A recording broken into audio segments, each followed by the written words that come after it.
ஒரு நாள் விஜயநகர பேரரசின் அரசவை கூடியிருந்தது. அங்கே ஒரு பணக்காரர் ஒருவர்தான் செல்லமாக வளர்த்த ஒரு கிளியின் கூண்டை தூக்கிக் கொண்டு வந்தார். அவர் அரசரிடம், மன்னர் பெருமானே, இந்த கிளி சாதாரண கிளி அல்ல, இது நான் பேசுவதை அப்படியே திருப்பிச் சொல்லும் ஆற்றல் கொண்டது. இதை நீங்கள் சோதித்துப் பார்க்கலாம் என்று மிகுந்த பெருமையுடன் கூறினார்.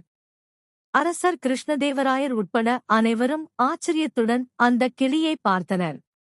அரசவையில் இருந்த தெனாலிராமன் இந்த கிளியின் பேச்சைக் கேட்டு அதன் உண்மையான திறமையைச் சோதிக்க விரும்பினார்.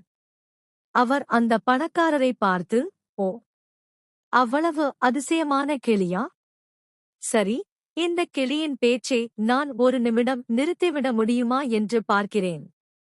என்னால் முடிந்தால் என்ன பரிசு தருவீர்கள் என்று கேட்டார். பணக்காரர் சிரித்துக் கொண்டே, தெனாலிராமரே, நீங்கள் முயன்று பாருங்கள். ஆனால் இந்த கிளியின் பேச்சை யாராலும் நிறுத்த முடியாது என்று சவால் விடுத்தார்.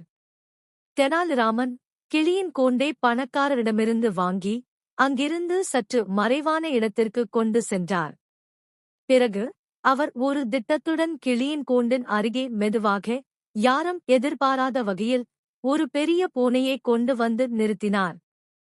திடீரென்று அவர் உரத்த குரலில், பூனை, பூனை, கிளியை பிடி, கிளியை பிடித்துவிடு என்று சத்தம் போட்டார்.